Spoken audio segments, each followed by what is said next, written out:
साल 1660 ईस्वी दिल्ली की सत्ता पर मुगल बादशाह औरंगजेब की हुकूमत कायम हो चुकी थी। औरंगजेब के काल में मुगल खजाने की बढ़ोतरी के लिए किसानों पर भारी कर लगा दिए गए। इस शाही आदेश के बाद देश के अलग अलग हिस्सों के किसानों से जबरन कर वसूला जाने लगा। तभी ब्रज भूमि के किसानों ने गोकुला जाट के नेतृत्व में किसी भी कीमत पर मुगलिया सल्तनत को कर देने से इनकार कर दिया। दिल्ली के तख्त को अस्वीकार करने पर औरंगजेब ने गोकुला जाट को कैद करने के लिए भारी सेना के साथ ब्रज भूमि पर चढ़ाई कर दी, लेकिन वह गोकुला को कैद करने में नाकाम रहा। औरंगजेब ने लगातार 3 बार ब्रज भूमि पर आक्रमण किया, पर जाटों से हर बार उसको शिकस्त मिली। लेकिन दिसंबर 1669 में मुगलों और जाटों में फिर एक जबरदस्त भिड़ंत हुई। इस बार मुगल सेना ने गोकुला और उनके हजारों लोगों को बंदी बना दिया। ये सभी बंदी आगरा लाए गए, जहां इन्हें आगरा के बीच चौराहे पर कई टुकड़ों में काट दिया गया। इस घटना के बाद तो मानो संपूर्ण ब्रज भूमि पर किसानों का सैलाब उमड़ पड़ा। यहीं पर गोकुला के पुत्र राजा राम सिंह सिनवार को नया सरदार चुना गया।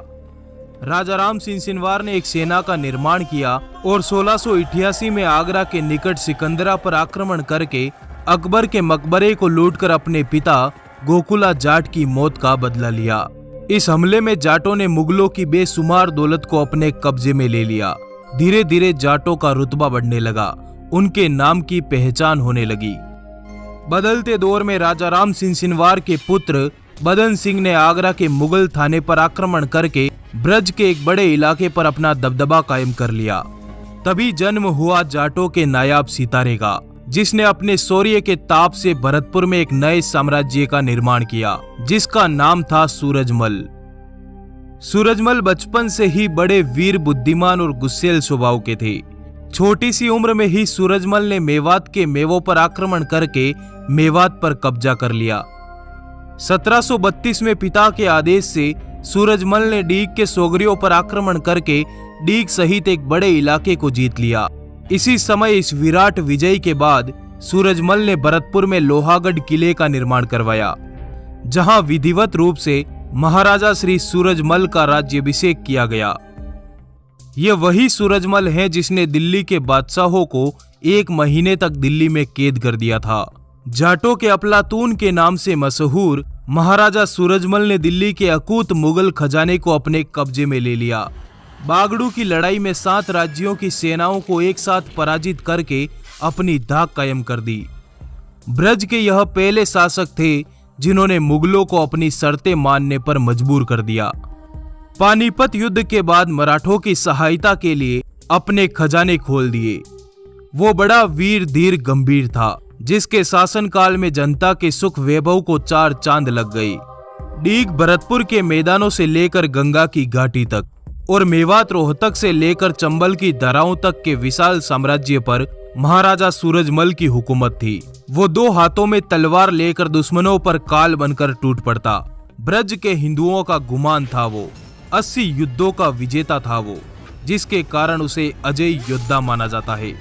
आइए डिमांडिंग पंडित के साथ जानते हैं महाराजा सूरजमल के इतिहास के अनसुने पन्नों की पूरी दास्तान। साल 1743 में जयपुर के गजपति महाराज जय सिंह के निधन के बाद उनके 2 पुत्रों ईश्वरी सिंह और माधो सिंह के बीच राजगद्दी को लेकर युद्ध छिड़ गया। राजा माधो सिंह की माता मेवाड़ की राजकुमारी थी, जिसके चलते मेवाड़, जोधपुर, बूंदी, कोटा और मराठाओं ने संयुक्त रूप से माधो सिंह को जयपुर का महाराज स्वीकार कर लिया, जबकि भरतपुर के महाराज सूरजमल ने अपने जिगरी मित्र जय सिंह को दिए वचन के लिए और राजपूत परंपरा अनुसार बड़े पुत्र ईश्वरी सिंह को गद्दी पर बैठाने का निश्चय किया। इसी के परिणाम स्वरूप साल 1743 को बागड़ू के मैदानों में काल के सभी विशाल हिंदू साम्राज्य आपस में भिड़ गए। युद्ध के मैदान में महाराजा सूरजमल ने अप्रतिम शौर्य दिखाया। वीर की बेहतरीन युद्ध नीति और चढ़ती जवानी के खोलते रक्त ने युद्ध का पासा अपने पक्ष में मोड़ लिया। महाराजा सूरजमल को 2 हाथों में तलवार लेकर लड़ते देख राजपूत योद्धाओं ने इस वीर का परिचय पूछा। तभी युद्ध के मैदान में एक मदमस्त दहाड़ सुनाई दी। नहीं जाटनी ने सही व्यर्थ परसव की पीर, जब जन्मा उसके गर्भ से सूरजमल सा वीर। इस युद्ध में विजयश्री के बाद तो संपूर्ण उत्तर भारत में महाराजा सूरजमल के नाम का डंका बजने लगा।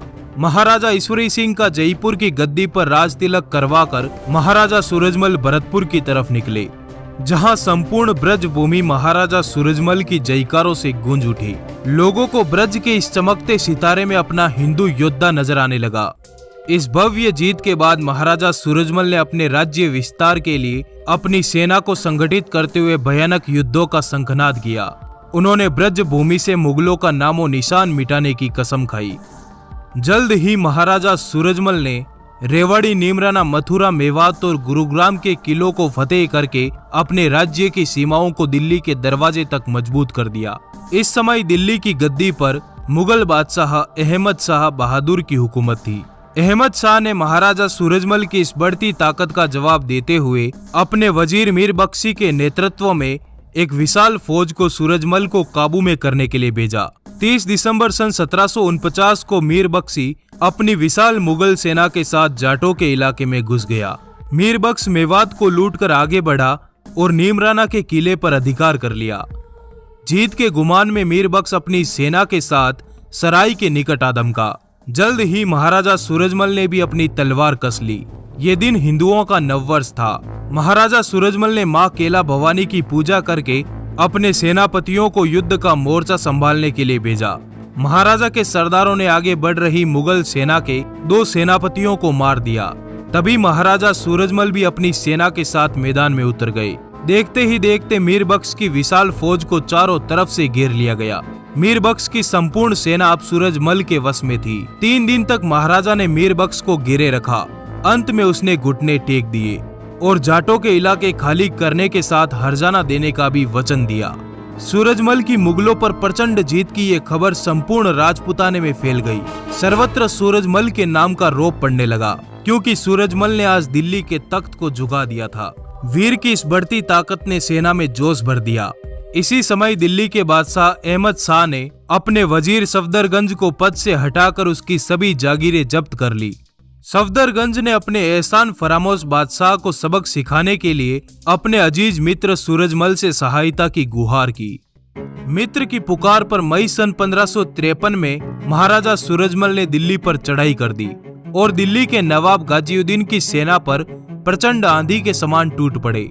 सूरजमल के प्रकोप से बचने के लिए गाजीउद्दीन युद्ध का मैदान छोड़कर भाग गया।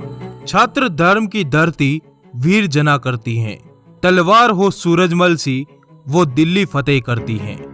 9 मई से 4 जून तक जाटों ने पुरानी दिल्ली में अपनी मनमर्जी चलाई। 16 मई को तो उन्होंने वहां खूंखार तरीके से उधम मचाई। दिल्ली की जर्जर बादशाहत किले में कैद हो गई। उनमें अब सूरजमल की सेना से टकराने की ताकत नहीं रही।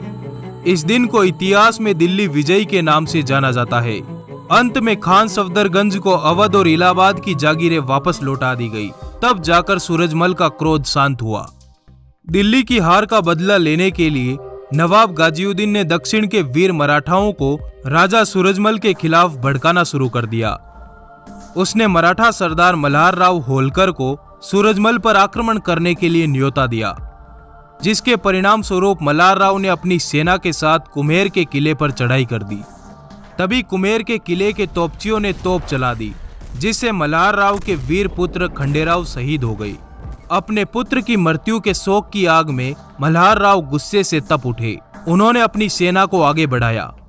तभी सूरजमल की रानी हंसिया देवी ने जियाजी राव सिंधिया को पत्र भेजा। इस पत्र के बाद मराठों और जाटों में मित्रता स्वरूप संधि हो गई। तय हुआ कि हिंदू राज्य आगे साथ मिलकर रहेंगे, आपस में टकराव नहीं बनाएंगे। अब भारत की स्थितियां काफी बदल चुकी थी। कोई समय क्रूर और मजबूत कहा जाने वाला मुगल साम्राज्य इस समय काफी कमजोर हो चुका था। दिल्ली की सत्ता पर मुगल बादशाह आलमगीर द्वितीय की हुकूमत थी। इधर दक्षिण में वीर मराठाओं ने स्वराज्य की ऐसी आंधी चलाई कि अटक से कटक तक भगवा लहरा दिया। दिल्ली के बादशाहों पर भी मराठाओं का हुक्म चलने लगा। बादशाह भी मराठाओं के कोप कहर से भयभीत रहने लगे। मराठा साम्राज्य इस दौर में भारत की एक नई ताकत बनकर उभरा। इसी समय काबुल का बादशाह अहमद शाह अब्दाली ने दिल्ली पर भयंकर आक्रमण करके दिल्ली को जीत लिया। इधर मराठाओं ने पेशवे सदाशिवराव भाऊ के नेतृत्व में विशाल सेना अब्दाली को भारत से खदेड़ने के लिए भेजी। भाऊ पेशवा ने जल्द ही जवाबी हमला करते हुए दिल्ली को जीतकर केसरिया ध्वज लहरा दिया। तभी भाऊ ने दूसरे हिंदू राज्यों से अतिरिक्त सैनिक सहायता की मांग की। भाऊ की एक पुकार पर भरतपुर के महाराजा सूरजमल अपनी संपूर्ण सेना के साथ भाऊ की मदद को पहुंच गए। उन्होंने भाऊ को तन मन धन से मदद करने का वचन दिया, पर युद्ध से पहले ही भाऊ साहेब और महाराजा सूरजमल के बीच मतभेद हो गया, जिसके परिणाम स्वरूप महाराजा सूरजमल अपनी सेना लेकर वापस भरतपुर लौट गए। इसके बाद जनवरी सन 1761 को पानीपत के मैदानों में भयंकर युद्ध हुआ। एक तरफ अफगानियों की अत्यंत विशाल सेना, जिसमें मुगल सेना भी शामिल थी, दूसरी तरफ अकेले मराठे। दुर्भाग्य से इस युद्ध में मराठों की पराजय हुई।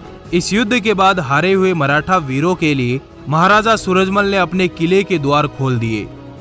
घायल मराठा सैनिकों की मदद के लिए महाराजा सूरजमल ने अपने खजाने से 10 लाख रुपए की सहायता की। मराठाओं की दवाई, खाने और कपड़ों का पूरा इंतजाम किया गया।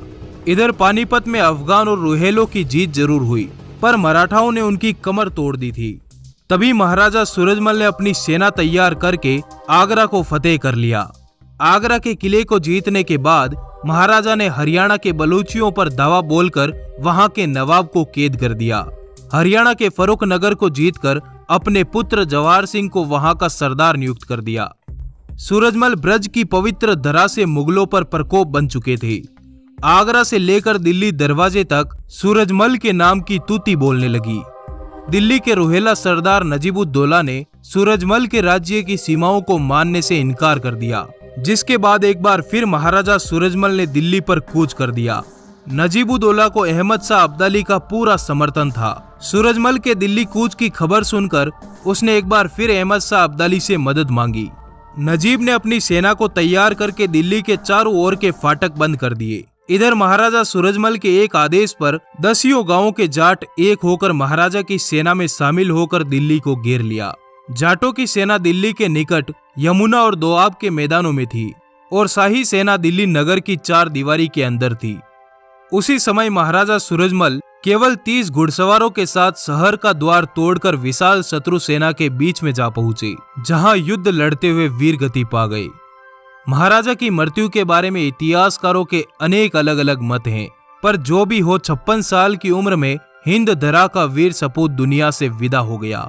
हिल गया गगन, झुक गया जहां सारा, लड़ता रहा स्वाभिमान के लिए, पर कभी न झुका सूरज हमारा। एक सामान्य धरा से उठकर महाराजा ने एक विशाल साम्राज्य का निर्माण किया। उसके राज्य का खर्च 60 लाख सालाना था, जबकि उसका राज्य 2 करोड़ की आमदनी का था। अपनी मृत्यु के समय उन्होंने 10 करोड़ का खजाना राजकोष में छोड़ा था।